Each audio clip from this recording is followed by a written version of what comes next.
साथियों नमस्कार, वंदे मातरम, जय हिंद। मैं राजू मिश्रा, विश्व शक्ति पार्टी का प्रदेश उपाध्यक्ष हरियाणा, किसान मजदूर जागृति मंच का संयोजक और अखंड हिंदू राष्ट्र मोर्चा का सहयोगी। जैसे कि आप सभी को पता है कि 2024 जा चुका है, 2025 अब अंग्रेजी कैलेंडर के अनुसार चल रहा है। लोगों ने 2024 में बहुत कुछ खोया और बहुत कुछ हासिल भी किया। खट्टी मीठी यादों के साथ 2024 का जो है समापन हुआ, साथ में 2025 का आगमन भी हुआ। लेकिन ये हमारा मिशन अपने हिसाब से चलते रहा, जिसमें आप सभी लोगों का बहुत ज़्यादा साथ सहयोग और समर्पण रहा। और इसी साथ सहयोग समर्पण की देन है कि हम लोगों को कड़ी दर कड़ी धीरे धीरे कुछ न कुछ सफलताएं, कुछ न कुछ अच्छी खबरें आए दिन अखबारों के माध्यम से, सोशल मीडिया के माध्यम से और अफसरों के द्वारा दिए गए पत्रों से बहुत कुछ हासिल हुआ। जैसे अभी आपने कुछ दिन पहले देखा कि हमारी टीम बांदीकुई राजस्थान में भी सक्रिय कार्य कर रही है और लोगों को रिलीफ भी मिल रहा है। ऐसे ही यूपी, दिल्ली, मध्य प्रदेश, मुंबई, हैदराबाद, सभी जगह आपका काफिला बढ़ता जा रहा है। और इसका श्रेय मैं केवल आप लोगों को ही देना चाहता हूं, क्योंकि मैं तो एक आप लोगों का भाई हूं, आप लोगों का सहयोगी हूं, आप लोगों के साथ में कंधे से कंधा मिलाकर चलने का प्रयास करता हूं। इसी कड़ी में अभी हमें, जैसे हमारे महाराष्ट्र के एक कार्यकर्ता हैं अजय जी, जिन्होंने एक लेटर मेरे को भेजा। उस लेटर में हमने एक शिकायत उन्हें बना करके दी थी, जिसमें आईपीसी सेक्शन के तहत 193, 195, 197 और 199 के तहत कार्रवाई की मांग की थी। तो हमारे तथ्यों को तहसीलदार महोदय ने सुना और उन तथ्यों के आधार पर पुलिस कमिश्नर को जांच कर एफआईआर दर्ज करने का आदेश भी दे दिया, जिससे यह स्पष्ट हो गया कि हम अगर प्रयास करते रहेंगे तो सफलता हमारे कदमों में जरूर आएगी। और मैं यही चाहता हूं कि हमारे साथ जो भी भाई जुड़ा हुआ है उसको हमेशा सफलता ही मिले। यहां पे आपको एक चीज बता देना चाहता हूं कि मैं इस सिद्धांत को मानता हूं कि हमें हार स्वीकार नहीं। मैं अपना व्यक्तिगत रख रहा हूं कि मैं कभी हारता नहीं। या तो मैं सीखता हूं या तो मैं जीतता हूं। और हमारे शब्दकोश में असंभव और नामुमकिन नामक चीजें नहीं। और आप लोगों से भी यही अपील करूंगा कि अगर जीवन में आप लोगों को संघर्षरत और संघर्ष के साथ साथ आप लोगों को सफलता के पायदान पे चढ़ना है, कदम रखना है, तो आपको ये दो चार शब्दों को सदा सदा के लिए आपके शब्दकोश से हटाना पड़ेगा, जिसमें आपको हारना, असंभव और नामुमकिन जैसी चीजें हैं, शब्द जो हैं, इन्हें आप अपने शब्दकोश से सदा सदा के लिए हटाएं और निरंतर आगे बढ़ें। जब हम चलते हैं तो मंजिल हमें मिलती है, और मंजिल तभी मिलेगी जब हम घर से निकलें। अगर आप ये सोचें कि आप किसान मजदूर जागृति मंच की सदस्यता ले लिए, या अखंड हिंदू राष्ट्र मोर्चा की सदस्यता ले लिए, या हमारी पार्टी विश्व शक्ति पार्टी में आपने पार्टी ज्वाइन कर ली, तो आपकी लड़ाई ये तीनों संस्थाएं लड़ेंगी, तो ऐसा नहीं। अगर आपकी विचारधारा, आपका समझना, आपका सोच अगर ऐसा है, तो यह आपको क्लियर शब्दों में कह दे रहा हूं कि यह बिल्कुल गलत है। अभी आपने देखा हमारे संगठन के कोर कमेटी के मेंबर सोनीपत से हैं अमन लोचक जी, जिन्होंने कभी ये सपने में भी नहीं सोचा था कि वो एक वकील के जैसा वकालत करेंगे और अपने मुकदमे को जीत लेंगे। हालांकि पढ़े लिखे अच्छे हैं और खेती किसानी का काम करते हैं। हरियाणा सोनीपत से गोहाना के रहने वाले हैं, लेकिन उन्होंने जितनी भी बातें हमने बताई वो कुछ खुद ने भी रिसर्च किया और कुछ लोगों से भी जानकारियां इकट्ठी की, यानी एन केन प्रकारेण वो एक अच्छे अधिवक्ता के तौर पर अपना पक्ष कोर्ट में रखने को कामयाब रहे। और उसका अंजाम यह हुआ कि डीएम से लेके तहसीलदार, एसपी सभी के ऊपर वो जुर्माना करवाने में कामयाब रहे। और इतना ही नहीं, जब उनके ऊपर जुर्माना करवा लिए तो बैंक वाले उनके पिताजी को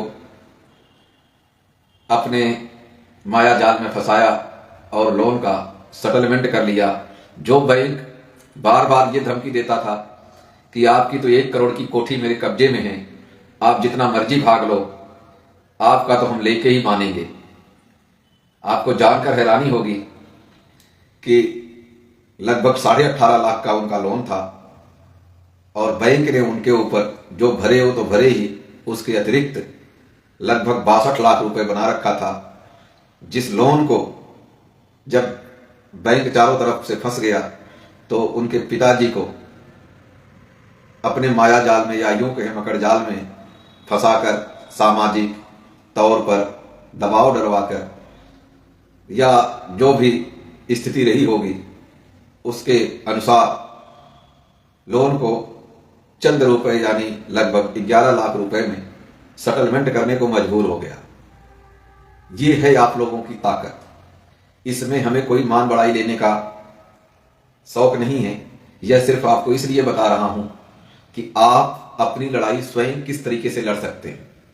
यहां पे एक चीज और आपको बताना चाहूंगा कि जब हम किसी वकील के माध्यम से अपना केस कोर्ट में रखते हैं तो वकील भी हमारे आपके जैसा ही इंसान है, और वकील के ऊपर इतना ज्यादा प्रेशर होता है कि उनके पास सिर्फ आपका ही मुकदमा नहीं देखना होता है। हमारे आप जैसे एक एक दिन उनके पास 40-40, 50-50 मुकदमों की फाइल होती है, तो उनका दिमाग हमेशा डाइवर्ट रहता है उन 50 केसों में। आप जितनी बात वकील साहब को बताएंगे, हो सकता है उसमें से 50% बात ही वकील साहब रख पाए। और यही कारण होता है कि आप जो रिजल्ट चाहते हैं उस रिजल्ट से मिलता जुलता या उसके विपरीत आपको रिजल्ट मिल जाता है। लेकिन जब वही केस आप स्वयं फाइट करना शुरू कर देते हैं तो क्योंकि आपके पास 50 फाइलों का वर्णन नहीं है, न आपके पास 50 केस का प्रेशर है, आपके पास तो आपका अपना एक केस है और उस केस को आप तथ्यपर तरीके से आप मजिस्ट्रेट, जज के सामने आप रख सकते हैं। क्योंकि हम जितनी भी चीजें आपके साथ में करते हैं उसके हर एक पहलू का एविडेंस भी देता हूं और लोगों को समझाता भी हूं कि आपको अपना रिप्रेजेंटेशन इस तरीके से करना है। मेरा ये मानना है कि अगर कोई व्यक्ति ज्यादा नहीं 2 दिन मेरे सामने आ जाए तो मैं उसको उसके केस का रिप्रेजेंटेशन का सारा तरीका समझा देता हूं। जो समझदार होते हैं वो समझ लेते और फाइट करना शुरू कर देते। तो ये असंभव कुछ भी नहीं है। इसीलिए मैंने आपको कहा कि आप अगर हमारे साथ, हमारे संगठन के साथ, हमारी पार्टी के साथ जुड़ करके अपने केस को लड़ना चाहते हैं तो आपको स्वयं को आगे आना होगा। किसी के ऊपर अगर हम सोचे कि डिपेंड हो करके या उसके ऊपर निर्भर हो करके हम अपनी लड़ाई जीत लें तो यह आप ये समझिए कि ये सिर्फ एक ख्याली सपना मात्र रहता है। मैं ये नहीं कहता, मेरे कहने का ये मतलब नहीं है कि मैं किसी वकील को डिक्लाइन कर रहा हूं या वकील साहबानों का बेकदरी कर रहा हूं। ऐसा मेरा कहने का उद्देश्य कतई नहीं है। मेरा सिर्फ कहने का ये उद्देश्य है कि आपको खुद को जागरूक होना पड़ेगा। जब तक आप जागरूक नहीं होंगे तब तक आप कामयाब नहीं होंगे। क्योंकि समाज में जिस तरीके से परिवर्तन आ रहा है, जिस तरीके से हर दिन बदलाव आ रहा है, जिस तरीके से रोज नए नए चीजें हम लोगों के सामने आती हैं, उन सभी तरीकों को हमें गहनता से, बारीकी से जांच पड़ताल करनी होती है।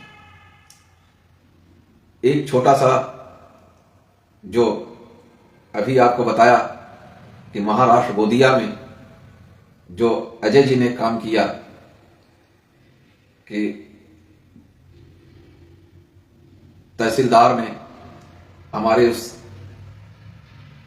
कागज को पढ़कर बैंक और बैंक कर्मियों पर जो एफआईआर जांच पड़ताल करके दर्ज करने का लेटर जारी किया, यह बहुत ही काबिल तारीफ है। और मैं ये समझता हूं कि इससे आप लोगों को बहुत ज्यादा आत्मविश्वास बढ़ेगा। आप बजाय आत्महत्या, बजाय डिप्रेशन में आने के, जितना ध्यान आप आत्महत्या या गंदे विचार या डिप्रेशन या इस तरीके से अनाप शनाप बातें सोचते हैं, अगर उसका 20% या 10% भी आप अपने केस की तरफ ध्यान आकर्षित कर देंगे तो आपको रास्ता अपने आप दिखाई देने लग जाएगा। क्योंकि मैंने देखा है कि अधिकतर लोग डिप्रेशन में आ जाते हैं। वो 2-3 कारण होता है। जैसे कि बार बार रिकवरी वालों का फोन आना, घर पे 2-4 आदमियों का आना, उल्टे सीधे कमेंट्स करना, इस वजह से इस तरीके से काम कर जाते हैं। तो मेरे भाइयों, आप सभी से हाथ जोड़कर निवेदन है कि कृपया आप इस तरीके का आत्मघाती कोई भी फैसला ना लें।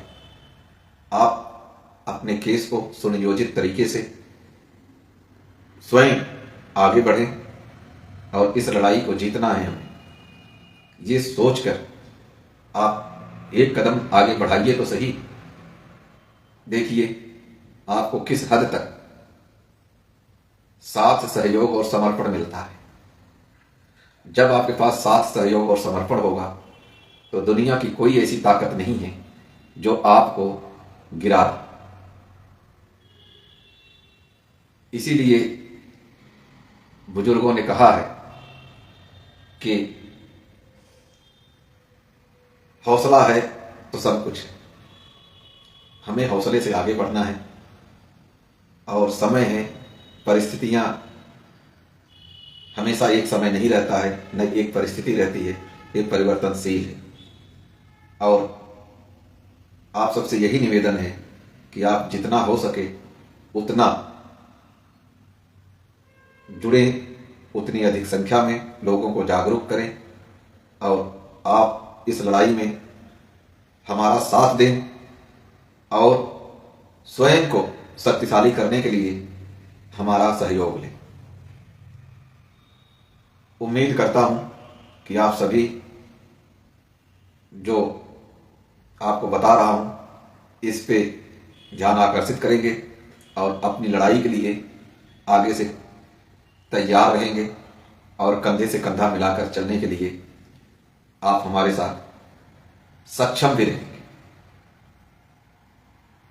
मुद्दे तो बहुत हैं, लेकिन आज सिर्फ काफ़ी दिन के बाद आया हूं आपके सामने, क्योंकि इन दिनों थोड़ा तबीयत हमारी सही नहीं है, इसलिए आज मैं अपने आप को नहीं रोक पाया।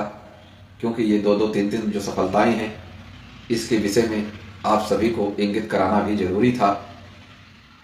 लोग जो कार्रवाई हम करते हैं उसकी कॉपी पेस्ट करके श्रेय स्वयं को लेते हैं, तो इन सारी चीज़ों पे आपको ध्यान नहीं देना है। क्योंकि किसान मजदूर जागृति मंच, अखंड हिंदू राष्ट्र मोर्चा और विश्व शक्ति पार्टी ये मिल करके जो धरातल पे कार्य कर रहे हैं वह आप स्वयं देख सकते हैं, और इससे अधिक कुछ नहीं।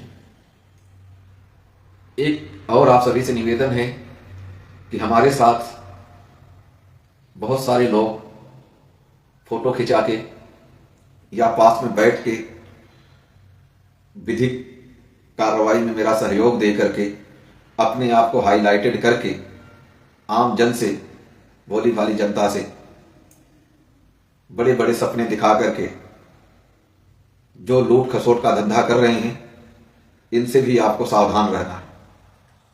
क्योंकि अगर हमने आगे कदम बढ़ाया है तो हमने अपने बैकअप में बहुत सारी चीजें आप लोगों के लिए रखा हुआ है, जो मैं समय समय पर इस्तेमाल भी कर रहा हूं, और आप लोगों के सामने उसके रिजल्ट भी आ रहे हैं।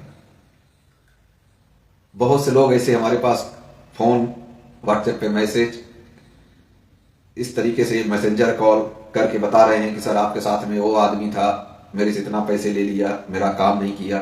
तो मेरे दोस्तों, इस सब के लिए मैं बार बार आप लोगों से अपील कर रखी है कि आप किसी को भी कोई पैसे कुछ आप दे रहे हैं तो संस्था का जो नंबर है उस नंबर पे आप एक बार उसकी फोटो डाल के व्यवस्थित तरीके से हमसे इंक्वायरी कर सकते हैं। क्योंकि हमने ऐसा कोई वो नहीं किया है कि आप ये चीज़ कर लीजिए, वो चीज़ कर लीजिए।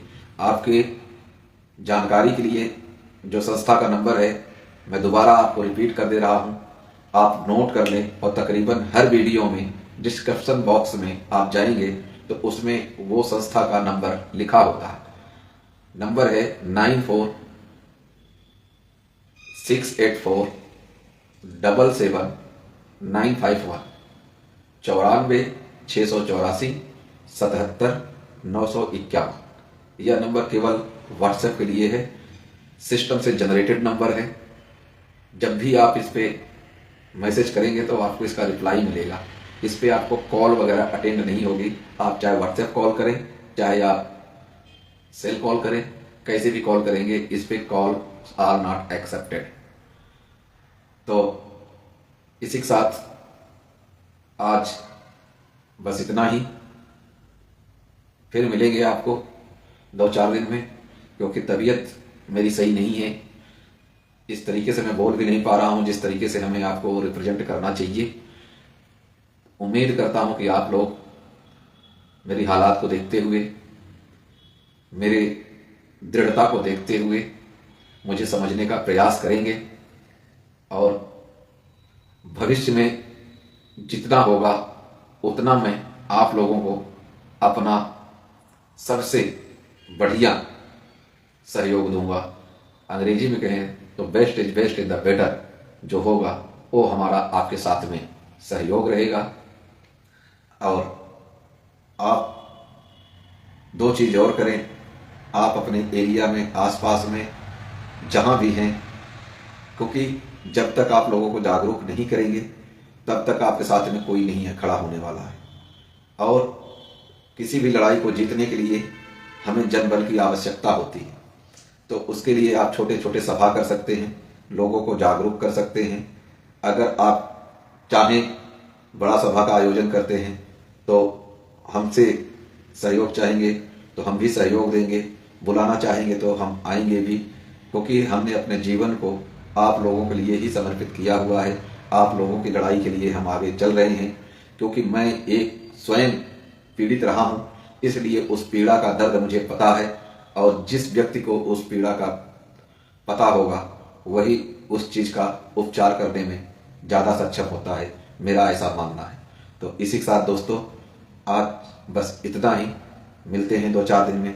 तब तक के लिए जय हिंद, वंदे मातरम। अपना ख्याल रखें और जैसा भी हो आप लोगों का भाई आपके साथ में है। तब तक के लिए दोस्तों नमस्कार, जय हिंद, वंदे मातरम।